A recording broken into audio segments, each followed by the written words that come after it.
fucking team was tough. Yeah, it was fucking time.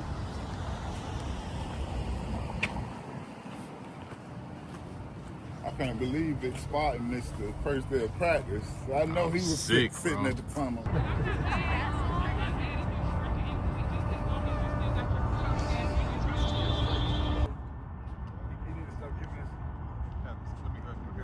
Every time you get some Drake, get it. You ain't got a white shirt, Coach? White and green? Yeah, I thought.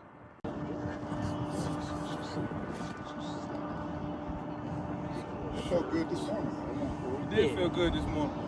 I was happy. When that sunrise came up, it was I was pretty. happy about that. It was a nice day to be at practice. Get some shit.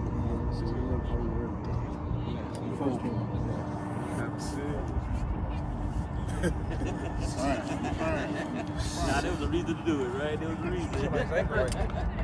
Oh, you remember Chuck?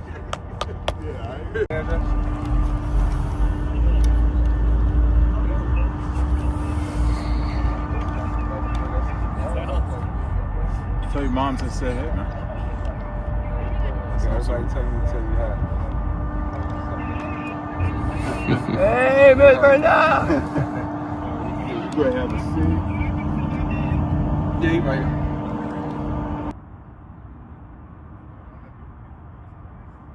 Nah, if we do this, we'll go straight to the post office. You just say them things.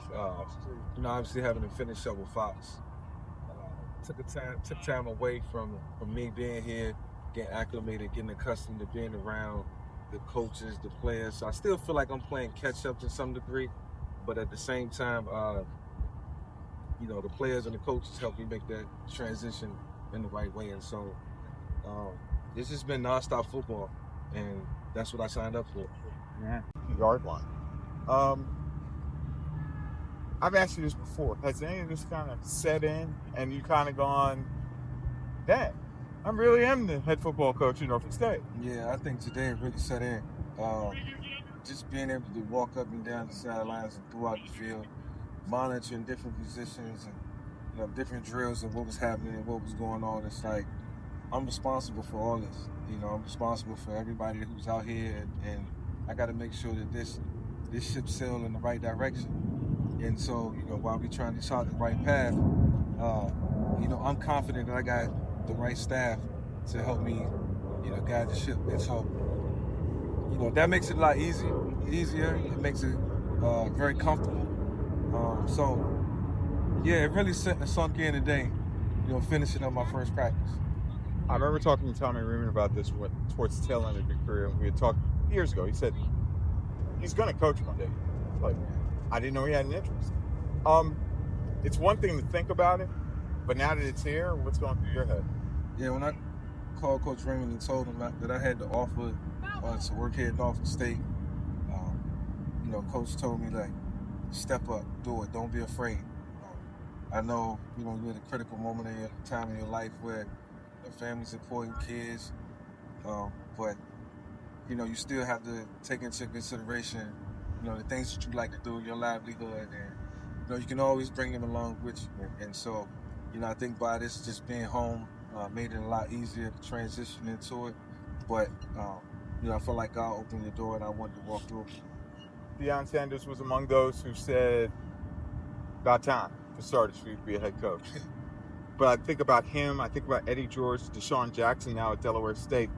We're seeing a new era of coaches. The Nick Sabans, they're retiring now. Right. Your generation really connects with today's kids. Yeah. How advantageous can that be, or can you not go, nah, I can't just ride on what I did? Yeah, definitely don't want to try to ride on what you did. I think, it's enough fame and notoriety within, the circumference of this place to, be able to, draw kids from anywhere. We want to always use that to our advantage. And certainly, the young men in that locker room help keep me young. Coach, why don't you do this? They make suggestions, and they help out. Deion and Deshaun, we all felt like it was, the time was right. I certainly felt like the time was right for me, and I just wanted to do something that my kids can look at it and see that I'm still thriving and still working hard, and still trying to be the best version of myself. And so I thank them that they gave me the liberty and the platform for Dad to go off and try to be great, once again. And so, that's part of the journey, and I'm excited about it. And, I can't wait to see what happens as we continue to move forward. We were talking to several of your players this morning, and the thing is, some of them were still in that mode of, oh my gosh, it's Michael Vick. Yeah. Which was harder, them adjusting to you or you adjusting to them? I think them adjusting to me is really easy. They just have to listen, do what I say, not take every word that I say in the flag. So they're like, but something every day that we can. I think me adjusting to them and getting to know them and understanding their personalities, who they really are, backgrounds, where they're from, what they like. It's a year-long process, but to try to do it in 2 months, it's not going to happen. And so, the one thing I do regret is not being here early. I want to, be true to Fox and fulfill my obligations with them. And I'm glad they gave me that grace period, but now I get to have, Norfolk State football to myself. Family are the guys what we're talking about. What does family mean to you when you're describing your football team? Yeah, family is everything. It's about brotherhood. It's about the chemistry that we create. It's about the camaraderie, the togetherness, the belief, in self. And, we all got to be as one. And that's the message we preach. You can't stray away. You can't stray outside of what we're trying to accomplish here in this building. And I think when I look at those young men, they want to win. They want to do it different. They want to be taught. They want to be scrutinized and ridiculed to a point where it makes them better. And so seeing that and understanding it helps me on a day-to-day basis. And now we can coach hard. That's what you got to do.